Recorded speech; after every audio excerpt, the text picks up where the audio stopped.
I just got done shopping at Dollar Tree. I gathered up some really fun items to DIY for both spring and Easter. So let's go home. I'm going to show you what I'm going to make, and then we are going to pull it all together quickly, easily, and on a budget to help you decorate your home for spring and Easter.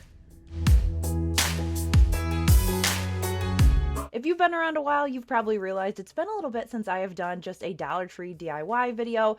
And honestly, that's because I got burnt out on Dollar Tree. But now this year I am newly inspired and I have a lot of ideas to bring to you. So you guys will have to let me know down in the comments if you enjoy this video along with the decorating tips and tricks I'm giving you later on. But first, let's get into it. Up first, we are going to grab some clothespins and we're going to start by breaking them apart. Now for each of these items we're making, you are going to need 8 pieces, so 4 clothespins total, and I'm making enough for 4 of these items. I bet you guessed it with the orange, but I'll give you just a second to guess again. Once those are all painted in whatever orange you like, then I'm going to dry brush some white paint on. The key here is to make sure that you get your brush wet and then get a lot of the excess off because you just want to dust it with the white just to give it a kind of farmhousey look. And if you don't like the white, you can definitely leave it orange, or you could do some like brown wax over the top. Then I grabbed some extra greenery that I had left over from my Springs dupes video. If you missed that one, you want to see my spring and Easter dupes, they were so good this year. So click to check that out after this. And then we are going to start gluing. So I'm going to take my 2 pieces flat side to flat side and glue them together. You're going to do that 4 times. Then once you have 4 of those, we are going to take 2 of the clusters and glue the 2 bottom pieces together like this to create a V. Then we're going to add a little bit more glue to the front of where those were attached, add our 3rd one in the center, and then we're going to repeat the same thing for the back. Now, if it's not obvious by now, we are making some really cute carrots, and I love how these turned out. I'm going to add some greenery into that opening at the top, and then I didn't have any ribbon that was the right width, so I just took some ribbon I had in my stash and cut it down. I've told you guys time and time again, 2024 I'm hoping is the year I can use more of the items in my stash because I am a craft hoarder. I think we need like t-shirts and can create a support group because I have way too many craft supplies. Let me know down in the comments if you would be part of that club with me. And I think what I love the most is how easily you can use them. Just set them up in a vignette you already have, like here with this picture frame. It looks really fun and festive with not a lot of effort. I had a craft buddy named Heidi reach out to me and asked if I could dupe this for a printable. So I said, of course I can. I didn't do Easter printables in that dupes video I mentioned, so I want to give you guys some Easter variations. I've got 10 fun pastel options that are available over on my blog. It's linked in the description, or you can go direct to whiskeyandwhit.com/Easter24 and enjoy. And speaking of craft buddy suggestions, this one came over from Linda. She said, could you dupe this thing from Joann's? And I said, absolutely. I grabbed this one from Dollar Tree, just this wood cutout, but you can get wood bunnies anywhere. You can even cut one out yourself, and some cardstock. I'm going to create those flowers by hand. Now, if you have a Cricut machine, you could easily cut these out and do Cricut flowers, no problem. But I wanted to show you guys how you could do it with or without a machine. For this first one, I'm using a whole sheet of off-white cardstock, and I'm just cutting some squiggles all the way around in a spiral. When you get to the end, you want to leave a little bit of a nub, so then that way that can be the bottom of your flower. Now to create these, it's super quick and easy. I've showed how to do this with felt before, but all you have to do is start on the open end and just start twisting. Now here, I wish I would have put more glue closer together. I think I spun it about 10 times and glued it, but later on you'll see it just so lovely unraveled on me, so I had to fix it. So I would say give yourself 3, 4, 5 twists maybe, and then glue it. And then when you get to the bottom, add some glue to your little nub and stick it down, and that will create a bottom kind of lily pad essentially effect for your flower. Then we're going to take some hot glue and glue it right on that tail because I wanted a nice big fluffy tail. I went between using a yarn pom-pom, but I really like how the flower turned out. But that's another option for you. If you want to incorporate different textures, you could do a yarn pom-pom. And there it is.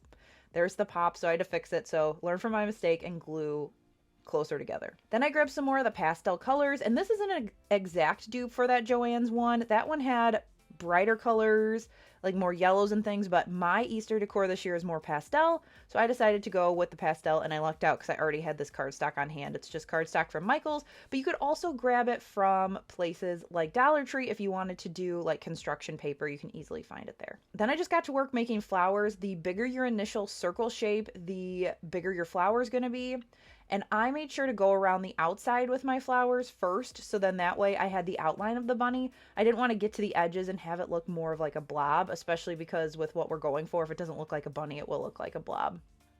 Once I made my way around the outside, I filled in the center, and then I finished it off with this chiffon ribbon that I already had, tied it around the neck, and I think this turned out so cute. I love the colors, like I said, because it matches my house, but you could customize this in a variety of ways. You could also just do a wood round with flowers if you don't want it to be Easter, so that you can use it all the way into spring. I'm going to use this hanging on a wreath on my front door in my house, but you could easily use it around your house, have it stand up like a little leaner sign. So for this next one, you're going to need a grapevine wreath, and Dollar Tree sometimes has them. I couldn't find one, so I decided that I was going to grab this bunny and some toothpicks. So the first thing I needed to do was deconstruct the bunny, so then that way I had two different wreath forms, and I'm going to save the big one for later. I just used my tin snips, and once I kind of bent it, it was glued together instead of like the metal being all one piece, so I was able to pop it apart. Then I just needed to remove the chicken wire from the center as well as the ears. And you guys, as you're seeing, this is going to be the craft representation of those signs that you see that says "Silly Rabbit, Easter is for Jesus." Just hold on a second, but once you get to the end, you're gonna see what I mean. Once I got all that stuff off, I thought I should have just got a grapevine wreath, but we're sticking with the Dollar Tree theme. And then I took some of those toothpicks with a little wipe and some brown paint to make them look similar color to the grapevine wreath. I'm going to go through and continue to do that and add these to the wreath because we are making a crown of thorns. So many of you guys asked if I could do a couple religious DIYs for Easter. You liked my Christmas ones, and so I'm happy to oblige. I ended up probably in total putting 30 toothpicks into my grapevine wreath, and you could use as many or as little as you want, especially depending on who's in your house. If you don't want it to poke anybody, just be careful when you're picking this up. I think this is a beautiful Easter piece. I just displayed it on top of this dough bowl I got from Amazon. I just flipped it over to use it as a riser. And I like that the toothpicks don't all look uniform because I used the wipe. It was more of a staining technique, and it really makes it look like how I wanted it to look. You can hang this up as a wreath or do it like I did here and add some candles, and it is a beautiful addition to your Easter decor. Now, what if you're more of a color person? I've got you covered there too. I love these sequin eggs.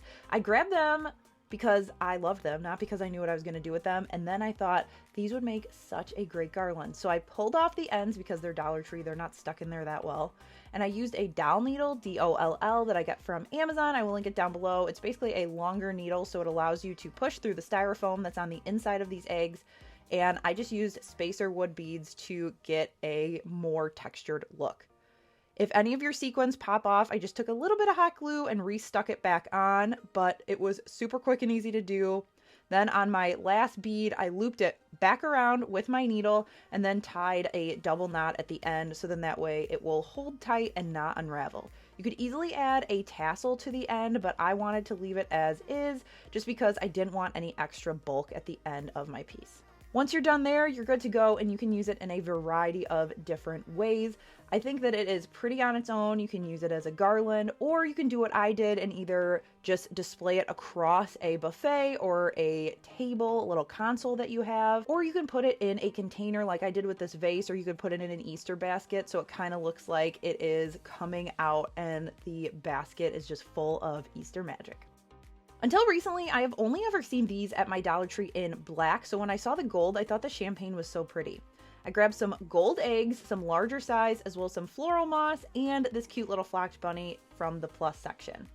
I started by taking a sanding block and roughing up my gold egg, so then that way it would take this rub and buff much easier. Sometimes the eggs, with how slick they are, they won't take paint or anything like this, it'll just chip off, so that's why I scuffed it up.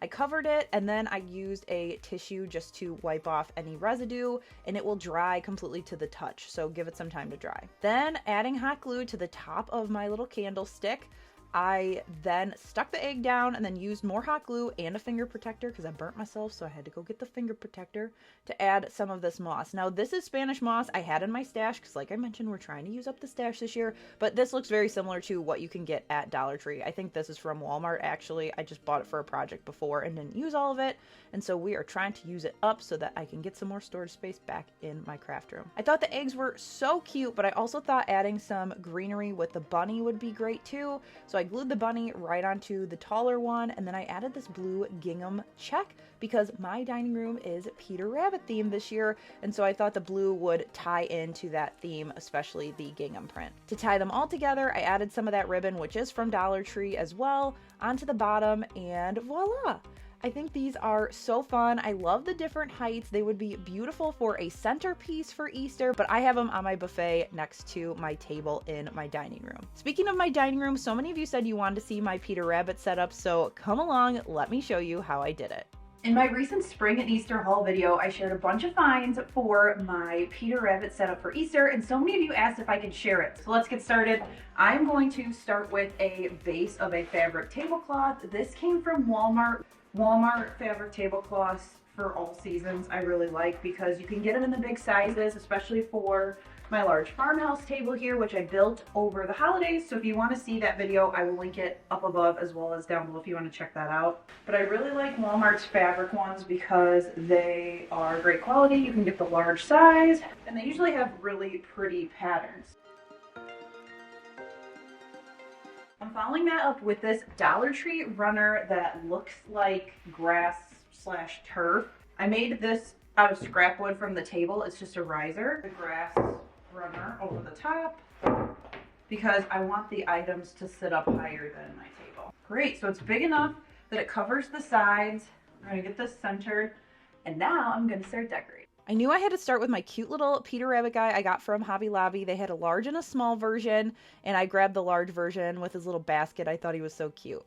Then I grabbed these from the garden section at Dollar Tree. You could also go with the full-on plastic ones, but I liked the size of the smaller ones, and I grabbed carrots from Dollar Tree, Michael's, and this little bunny bait pick is from Michael's. So it's a lot of trial and error when I am setting up vignettes or tables because I'll do something and I'll be like, okay, I like 2/3 of this, or I like half of this. So I used the little baskets. I thought they would look so cute as if like there was a bunny in the garden, they knocked the container of carrots over, and then I ended up bending the bunny picks so that it created essentially a little kickstand at the bottom. I grabbed a couple things as far as table settings from Hobby Lobby, and these plates are from Dollar Tree. I thought these were so perfect to add to the white plates that I already had, and then I used these napkins from the plus section with my Target napkin rings to create a really inexpensive place setting. Just plates I already had, a plastic plate from Dollar Tree, and then the cute little napkins. I finished it off with touches of whimsy like these from Dollar Tree and Michael's, as well as these little seed packets from Dollar Tree. You get 4 for $1. I grabbed 4 of them, 2 carrots, 2 lettuces, and then I also added my cute little foam core books I made last year. This overall took me about 30 minutes to set up with the trial and error, and I think a lot of people get frustrated because you see finished products and you're like, I know I can't do that in 10 minutes. Like, it takes some time to tinker with it, and I may mess with this a couple more times throughout the Easter season, but I really love that I was able to mix colors and textures like these tulips with the Walmart vase that I got this year, and also different heights. That riser underneath the grass made a huge difference because it really looks like a garden with different levels. I like to think holistically about themes and what makes me think of certain things without having to have everything quote-unquote Peter Rabbit, and I think this worked out great. Now for our bar cart in our window, I knew I wanted to fill this dough bowl I got around Christmas time from Walmart with some carrots. This was another trial and error. The big ones were far too big, but then I did 3 different sizes, and the ones that were like free roaming were not doing it justice. So I ended up taking some scrap jute twine, tying them together, and then they matched the other 2 bunches that I had. Sometimes you gotta add some jute twine, you gotta glue some stuff down to make it stay where you want it. Here's the full table. I love these blooms from Michael's. They are fake, but they are so gorgeous in my Studio McGee vase that I just stole from another part of the house. And then I have my Dollar Tree Plus bunny and this Dollar Tree Plus garland. I thought it was so pretty. I found it at a store recently, so they still have them out. You guys gotta let me know down below, do you want me to do more of these decorating type little jet outs in my videos? I love decorating, but I never know if you guys want to see the full process or just the DIYs. So let me know down below what you're interested in, because that helps me with future content. Now let's get back into the DIYs. For this next one, we are grabbing a 14-inch wreath form as well as blue and white mesh. I also added from my stash this blue crafter square fabric as well as some of this blue and white fabric. You could do this in whatever color you want, and Dollar Tree has so many different color meshes. I like to use my rotary cutter to cut about 6-inch pieces of the tulle and some strips of fabric. They don't have to be perfect. I don't even measure them. That's what adds to the whimsy of the project. Then we're going to go through and grab some of our pipe cleaners to help hook these to the wreath. I cut the pipe cleaners in half, and then I'm taking one blue and one white piece of tulle. I'm going to pinch together the center and add a piece of blue and a piece of the blue and white floral. As you can see, it kind of looks like a bow.